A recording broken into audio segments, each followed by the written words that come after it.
ये कहानी basically Karl Elon के इर्द गिर्द घूमती है, जो कि बाय प्रोफेशन एक बैंकर है। कार्ल बेसिकली लोन देने का काम करता है, लेकिन अगर उसकी पर्सनल लाइफ की बात की जाए तो वो बहुत अकेला है। वो अपनी जिंदगी से बहुत उदास है, क्योंकि इसकी अपनी वाइफ से डाइवोर्स भी हो चुकी होती है। उसके अलावा वो अपने दोस्तों को भी इग्नोर करता है, वो किसी से नहीं मिलता, वो हर किसी से दूर रहना ही प्रेफर करता है। और एक दफा कार्ल डीवीडी शॉप के अंदर अपनी शॉपिंग कर रहा होता है। यहीं पर इसका एक दोस्त इसे कॉल करता है कि हमने डिनर के सिलसिले में मिलना था, तुमने मैसेज का रिप्लाई तक नहीं किया। कार्ल यहाँ पर बहाना करता है कि मैं एक बहुत जरूरी काम में बिजी हूँ और मैं एक बहुत इंपॉर्टेंट फाइल पर काम कर रहा हूँ। लेकिन उसका दोस्त कहता है कि तुम ड्रामा मत करो, मैं तुम्हें देख सकता हूँ कि तुम डीवीडी शॉप में खड़े हो, और अब बहानेबाजी मत करो और चलो हमारे साथ। कार्ल बेसिकली जाना तो नहीं चाहता था, लेकिन वो पकड़ा जाता है और उन्हें अपने दोस्तों के साथ डिनर के लिए जाना पड़ जाता है। और यहीं पे कार्ल अपनी प्रीवियस वाइफ को भी देखते हैं, जिसकी डाइवोर्स हो चुकी होती है। बेसिकली इनकी वाइफ अपने नए पार्टनर के साथ वहाँ पर होती है। कार्ल उसे आंखें चुराता है, वो उसके सामने नहीं जाना चाहता। इस सब की वजह यह है कि कार्ल का कॉन्फिडेंस बिल्कुल डाउन हो जाता है। वो सब लोगों से आंखें चुराता है, वो किसी से नहीं मिलना चाहता और उसे अपनी लाइफ में कुछ भी अच्छा नहीं लगता। अगले दिन कार्ल एलन अपने ऑफिस में जाते हैं। वहाँ पर उनके सीनियर ऑफिसर आते हैं और कहते हैं कि तुम्हें पता है ना कि ऑफिस में प्रमोशन की बात चल रही थी, लेकिन अनफॉर्चुनेटली वो प्रमोशन तुम्हें नहीं मिला। और कार्ल जवाब में कहता है कि कोई बात नहीं, ये सब होता रहता है, और खासतौर पे मेरी लाइफ में, क्योंकि कार्ल बहुत मायूस हो चुका होता है, बहुत डिप्रेस होता है, और ऐसी बातें उसकी लाइफ में होना एक आम सी बात थी। और ऑफिस के अंदर ही कुछ रैंडम लोग कार्ल से लोन लेने के लिए आते हैं। उनके कुछ डॉक्यूमेंट्स मिस होते हैं, जो कि सॉफ्ट कॉर्नर रख के लोन दिया जा सकता था, लेकिन कार्ल उन लोगों को इनकार कर देता है कि आपके डॉक्यूमेंट्स मिसिंग है, यानी कि कार्ल उन्हें नो बोल देता है। और उसके अलावा कार्ल के जानने वाले जब उसे फोन भी करते हैं तो वो जानबूझकर फोन नहीं उठाता, क्योंकि उसे किसी से बात नहीं करनी होती। लंच के वक्त कार्ल का एक पुराना दोस्त उसे आके मिलता है और वो उसे कहता है कि मुझे खुशी हुई कि तुम अभी तक इस बैंक में काम कर रहे हो। जब कार्ल अपने दोस्त से पूछता है कि तुम क्या कर रहे हो, दोस्त बताता है कि मैं पूरी दुनिया घूम रहा हूँ, क्योंकि मैं हूँ यस मैन। और इसके साथ ही वो कार्ल को एक ब्राउचर दिखाता है और वो उसे बताता है कि ये सेमिनार कंडक्ट होने वाला है और तुम लाजमी इस सेमिनार में जाओ। साथ में ये भी कहता है कि मुझे पता है तुम अपनी जॉब और इस लाइफ से खुश नहीं हो, ये पत्थर लो और बैंक का शीशा तोड़ दो। जिसके जवाब में कार्ल फिर से नो बोलता है और कहता है कि मैं ऐसा नहीं कर सकता, क्योंकि कार्ल के लिए हर चीज में नो बोलना एक कॉमन सी बात हो गई थी। और इसका दोस्त कहता है अब यही बात तुम मुझसे पूछो। कार्ल जब कहता है कि क्या तुम इस बैंक का शीशा तोड़ना चाहते हो, तो वो दोस्त हंसते हुए कहता है कि यस, और वो शीशा तोड़कर वहां से भाग जाता है। और वहां से भागते हुए वो कार्ल को कहता है कि जिस जगह का ब्राउचर मैंने तुम्हें दिया है वहां पर तुम लाजमी जाना, अपनी लाइफ को एंजॉय करो, तुम अपनी जिंदगी को जियो, लाइफ एक बार ही मिलती है। असल में अब तक की बात की जाए तो कार्ल की जिंदगी में सबसे ज्यादा लफ्ज इस्तेमाल होने वाला नो है, यानी वो हर चीज में नो बोलता है। इसी वजह से उसने लोन रिजेक्ट किया, इसी वजह से अपने दोस्तों को झूठ बोला, और भी बहुत सी बातों में वो नो का इस्तेमाल करता है। लेकिन अब भी कार्ल अपनी प्रीवियस वाइफ को मिस किया करता है, और यहाँ पर वो अपनी वाइफ को कॉल करता है और उसको बताता है कि मैं तुम्हें मिस कर रहा हूँ। लेकिन उसकी एक्स वाइफ कहती है कि मैं अपने पार्टनर के साथ कहीं बाहर जा रही हूँ, और कार्ल मुस्कुराते हुए कहता है कि हाँ तुम्हें जाना चाहिए, तुम्हारी जिंदगी है, और फोन डिस्कनेक्ट हो जाता है। इवन हम अब ये भी देखते हैं कि उसके बहुत अच्छे दोस्त की एंगेजमेंट पार्टी होती है और वो उसकी एंगेजमेंट सेरेमनी में भी नहीं जाता, और उसका दोस्त उससे शिकायत करता है कि अगर तुम खुद को नहीं बदलोगे तो ऐसा नहीं चलेगा और मैं तुमसे कभी बात नहीं करूंगा। वो दोस्त कार्ल से नाराज हो जाता है और वहां से चला जाता है। कार्ल सोचता है कि उस सेमिनार में जाने में हर्ज नहीं है, और वो उस सेमिनार में पहुंच जाता है। इस सेमिनार का नाम यस सेमिनार होता है, और यहीं पर उसका वो दोस्त भी मिलता है जिसने उसको ब्राउचर दिया था कार्ल के बैंक के सामने। अब इस सेमिनार में हम मोटिवेशनल स्पीकर को देखते हैं, जो कि सब लोगों से पूछते हैं कि इस सेमिनार में पहली दफा कौन आया है। कार्ल का दोस्त उसकी तरफ इशारा करते हुए कहता है कि ये मेरा दोस्त है और ये पहली दफा आया है। इस चीज को देखते हुए मोटिवेशनल स्पीकर कार्ल को कहते हैं कि come on, come to stage. वो उसे स्टेज पर बुलाते हैं, लेकिन कार्ल कहता है नो नो थैंक यू, मैं यहाँ पे बिल्कुल ठीक हूँ। मोटिवेशनल स्पीकर कहते हैं कि तुमने क्या कहा, नो। यहाँ पर नो कोई भी नहीं बोलता, और उसके आसपास बैठे हुए सब लोग कार्ल को no man no man no man कहना शुरू कर देते हैं। मोटिवेशनल स्पीकर कहता है कि अगर तुम मेरे पास नहीं आते तो मैं तुम्हारे पास आ जाता हूँ, और वो जल्दी से भागता हुआ कार्ल के पास आ जाता है। वो उसको देखते हुए कहता है कि तुम अपनी जिंदगी में बिल्कुल भटके हुए हो, तुम अकेले हो, ना तुम्हारा कोई दोस्त है, ना कोई गर्लफ्रेंड, ना कोई साथी। कार्ल इसके जवाब में कहता है कि मेरी जिंदगी बहुत टफ है, आप नहीं समझते मैं किन हालात से गुजरा हूँ। मोटिवेशनल स्पीकर कहते हैं कि तुम मुझसे एक वादा करो और खुद से भी, कि आज के बाद से तुम अपनी जिंदगी की हर अपॉर्चुनिटी में, जिंदगी की हर बात में तुम यस कहोगे, नो कभी नहीं कहोगे। यहाँ पर कार्ल पे इतना प्रेशर होता है कि वो कुछ और बात कर ही नहीं पाता, और वो उसको कह देता है कि हाँ मैं यस ही कहूंगा, और वो सबके सामने यस कह देता है। सेमिनार के बाद कार्ल जब बाहर आता है तो एक आदमी उसे लिफ्ट मांगता है कि तुम मुझे फलां जगह तक छोड़ दोगे। कार्ल बेसिकली नो कहने वाला होता है, लेकिन उसी वक्त उसका वही दोस्त आ जाता है और वो उसको कहता है कि हाँ जरूर, कार्ल तुम्हें छोड़ देगा। और वो कार्ल को कहता है कि इसे कहो यस, और कार्ल मजबूरन यस कह देता है।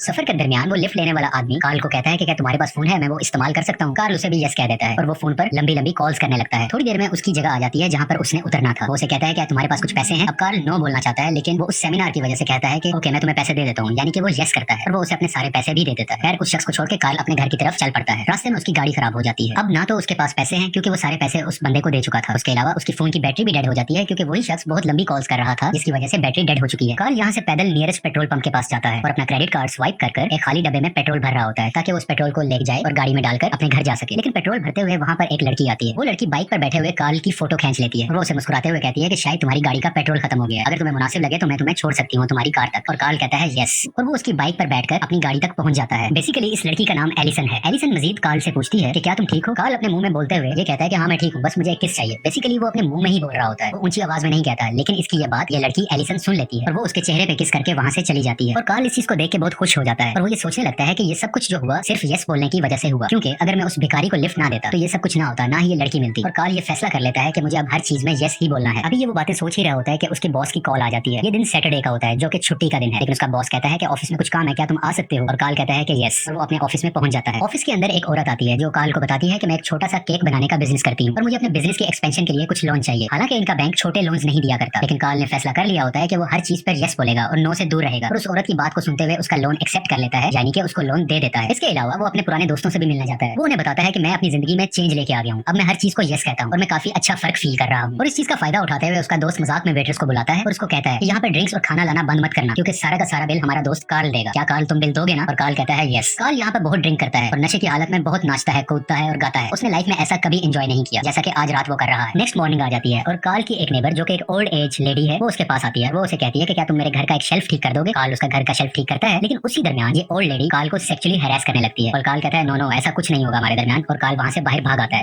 लेकिन वो जब बाहर की तरफ आ रहा होता है तो वो सीढ़ियों से गिर जाता है और उसे थोड़ी सी चोट भी लग जाती है और उसी वक्त एक कुत्ता भी आकर कार्ल को काटने वाला होता है। कार्ल सोचता है कि जब तक मैं यस बोल रहा था सब कुछ ठीक चल रहा था, लेकिन अब मैंने नो बोला तो मैं ऑलमोस्ट अपनी हड्डी तोड़वाने वाला था और एक कुत्ता मुझे काटने वाला था। तो वो इरादा करता है कि मुझे अब हर चीज में यस ही बोलना है। अब कार्ल मुकम्मल तौर पर चेंज हो चुका है, वो किसी भी चीज को नो नहीं कहता। इसके अलावा उसकी लाइफ में बहुत सी चेंजेस आती हैं, जैसे कि वो गिटार बजाना भी सीखता है, प्लेन भी उड़ाता है और इसके अलावा कोरियन लैंग्वेज भी सीखने लगता है। इसके अलावा कार्ल के अपने बॉस से कुछ रिलेशन ज्यादा अच्छे नहीं थे, लेकिन अब वो रिलेशन भी अच्छे होने लग जाते हैं। As a loan officer Carl के पास जितने भी लोग लोन लेने आते हैं वो उन सबको लोन देता है, चाहे वो लोन कितना भी हो, वो लोन छोटा हो या बड़ा हो, वो किसी को नो नहीं बोलता और सब लोग कार्ल की सर्विसेज से बहुत खुश होते हैं और इसी वजह से बहुत से लोग इसी बैंक में आते हैं और कार्ल से ही लोन लेते हैं। एक दिन अपने ऑफिस से घर जाते हुए रास्ते में से एक आदमी नजर आता है जो हर रोज इस जगह पे खड़ा होता था और कार्ल हमेशा उसे नो कहता था, क्योंकि वो आदमी कहता था कि मेरा एक बार है वहां पर आप जरूर आएं, आपको पसंद आएगा। और कार्ल हमेशा से उसे नो कहा करता था, लेकिन क्योंकि अब कार्ल यस कहता है तो वो उस आदमी का ब्राउचर देखते हुए कहता है कि यस मैं जरूर आऊंगा तुम्हारी बार में, तुम बहुत अच्छा काम कर रहे हो। और रात को कार्ल उसी बार में चला जाता है। वहां पर जाकर वो देखता है कि वही लड़की एलिसन वहां पर मौजूद है। ये वही लड़की है जिसने उसे लिफ्ट दी थी और उसे किस भी की थी। बेसिकली एलिसन यहाँ पर सिंगिंग करती है, यानी कि इस बार में गाना गाती है। जब उसका गाना खत्म हो जाता है तो वो कार्ल के पास आकर बैठती है। वो पूछती है कि क्या तुम मेरा पीछा कर रहे हो? और कार्ल कहता है नहीं मैं ऐसा नहीं कर सकता। और इसके बाद ये दोनों मिलकर वॉक पर निकल जाते हैं। रास्ते में चलते हुए वो बताती है कि मैं पार्ट टाइम इस बार में सिंगिंग भी करती हूँ और इसके अलावा डे टाइम में मैं फोटोग्राफी क्लास की टीचर भी हूँ, तुम किसी दिन वहां पर जरूर आना, मुझे खुशी होगी। और कार्ल उसको यस बोल देता है कि मैं जरूर आऊंगा। रात को कार्ल को अपने एक दोस्त का फोन आता है, वो उसे पार्टी पर आने के लिए इनवाइट करता है। रात काफी हो चुकी होती है लेकिन फिर भी कार्ल अपने दोस्त को यस बोलता है, वो उस पार्टी पर चला जाता है। वहां जाकर वो बहुत अयाशी करता है, बहुत एंजॉय करता है और अगले दिन सुबह सुबह वो अपनी दोस्त एलिसन की फोटोग्राफी क्लास में चला जाता है। वहां पर वो उसे मिलता है, उसके साथ उसकी प्रैक्टिस में शामिल होता है, उनके साथ भागता है, उनके साथ मिलकर फोटोग्राफी करता है। कार्ल की लाइफ मुकम्मल तरीके से चेंज हो चुकी है और ये सब चेंजेस सिर्फ यस कहने की वजह से ही हुई है। अब कार्ल हर वक्त मुस्कुराता रहता है और यही चीज एलिसन को बहुत पसंद आती है। उसकी नेचर, उसका मुस्कुराना, उसका जिंदा दिल होना, ये चीज एलिसन को बहुत पसंद आने लगती है और इन्हीं चीजों की वजह से इन दोनों के दरमियान बहुत अच्छी दोस्ती हो जाती है। अगली रात को कार्ल और एलिसन मिलकर बाइक पर जाते हैं और ये बहुत ज्यादा एंजॉय करते हैं, लेकिन इस बार एलिसन नहीं बल्कि कार्ल बाइक को चला रहा होता है। और उसके बाद ये दोनों एक बड़े से स्टेडियम में जाते हैं और ये दोनों मिलकर यहाँ पे बहुत ज्यादा टाइम स्पेंड करते हैं। ये एक दूसरे को पसंद करने लगते हैं। और अगले दिन हम देखते हैं कि कार्ल के बैंक में बहुत से लोग जमा होते हैं जो सब लोन लेने के लिए आए होते हैं। बहुत बड़ी लाइनें लगी होती है। यहाँ पर कार्ल का सीनियर ऑफिसर उसके पास आता है और वो कहता है कि ऑफिस में हो, मुझे तुमसे कुछ बात करनी है। कार्ल को लगने लगता है कि अब मेरी जॉब गई, लेकिन जब वो सीनियर ऑफिसर के पास जाता है तो वो उसे शाबाश देता है। वो उसे बताता है कि आज से पहले हमारी कंपनी ने कभी छोटे लोन नहीं दिए थे, लेकिन तुम्हारा ऐसे करने से बहुत ज्यादा लोग आ गए और हमारा वॉल्यूम बढ़ गया, जिसकी वजह से हमारा बैंक बहुत प्रॉफिट कमा रहा है। और ये सब लोन लेने वाले लोग वक्त पर अपना लोन भरते हैं और ये हमारे बैंक के लिए बहुत अच्छा है। और इसके अलावा सीनियर ऑफिसर कार्ल को प्रमोट भी कर देते हैं और उसकी सैलरी में भी इजाफा हो जाता है। कार्ल बहुत खुश हो जाता है। कार्ल की पर्सनैलिटी में बहुत ज्यादा पॉजिटिविटी आ चुकी है और वो जहाँ भी जाता है बहुत सी खुशियां फैलाता है। एक दफा हम देखते हैं कि एक आदमी खिड़की के बाहर सुसाइड करने वाला होता है, लेकिन कार्ल उसके पास जाकर मोटिवेशनल गाना गाता है जिसको सुनकर वो आदमी सुसाइड नहीं करता और इस तरह से वो उस आदमी की भी जान बचा लेता है। कार्ल और एलिसन घूमने फिरने का इरादा करते हैं। वो इसी सिलसिले में जब एयरपोर्ट पे होते हैं तो कार्ल की एक्स वाइफ वहाँ पर आती है और वो उसे कहती है कि हमने तुम्हें टीवी पर देखा जब तुम उस आदमी की जान बचा रहे थे, तुमने बहुत अच्छा काम किया।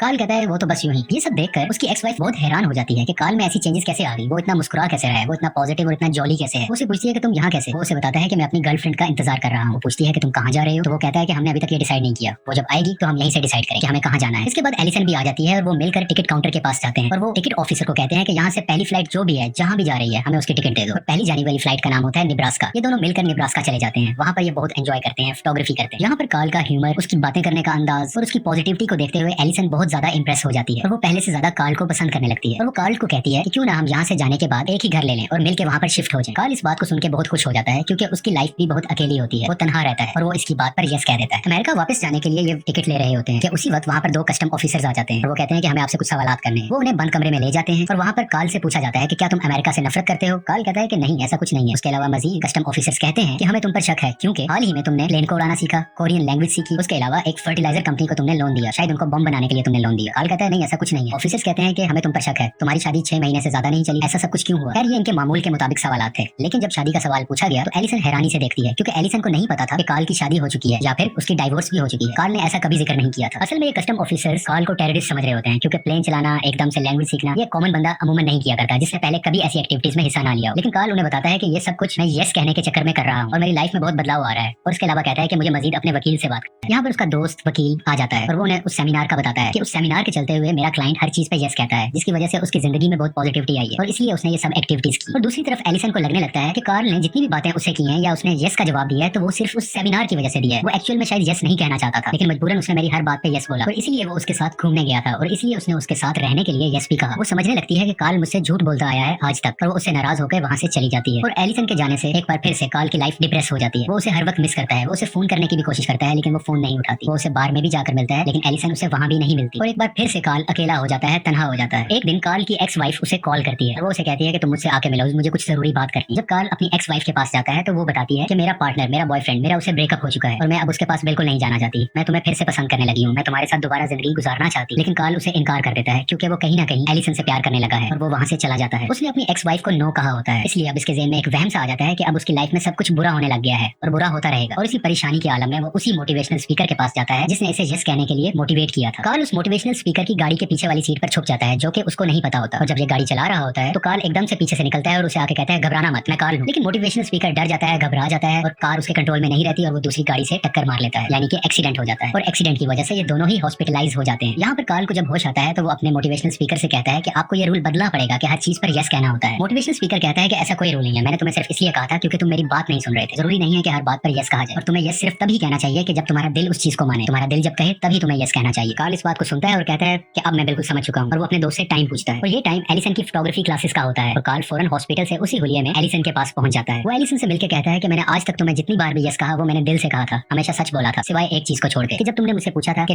नेब्रास्का से वापसी पर हम दोनों साथ रहेंगे तो उस वक्त मैंने बगैर कुछ सोचे यस कह दिया था, क्योंकि मैं वहां पर काफी हद तक घबरा गया था। ये जिंदगी के बड़े फैसले होते हैं और हमें सोच समझकर फैसला लेना होता है, इसलिए मैं घबरा गया था और मैंने ये झूठ में यस बोला था। लेकिन मैंने जितने भी यस बोले वो बाकी सब सच थे। एलिसन कहती है कि मुझे कैसे पता चलेगा तुम कौन से यस पे सही कह रहे हो और कौन से यस पे गलत कह रहे हो। बात को बदलते हुए कार्ल कहता है कि अगर मैं ये यस कहना ना शुरू करता तो क्या मैं तुमसे मिलता, और अगर मैं ये ना भी कहता और मैं तुमसे मिल भी जाता तो जैसा मैं पहले था तुम मुझे बिल्कुल पसंद ना करती, बल्कि मुझे कोई भी पसंद नहीं करता था। तुम अपनी जिंदगी को बहुत एंजॉय करती हो, तुम जो करना चाहती हो वो तुम करती हो। लेकिन ये बात भी सच है कि मैं तुमसे प्यार करता हूँ और बहुत प्यार करता हूँ, तुम्हें खुश रखूंगा। और एलिसन भी मुस्कुराती है और उसको कार्ल पर यकीन आ जाता है। उसे मुकम्मल यकीन होता है कि कार्ल अब सच में यस कह रहा है, वो सच में उसे प्यार करने लगा है और दोनों एक दूसरे को गले लगा लेते हैं और इस मूवी की हैप्पी एंडिंग हो जाती है।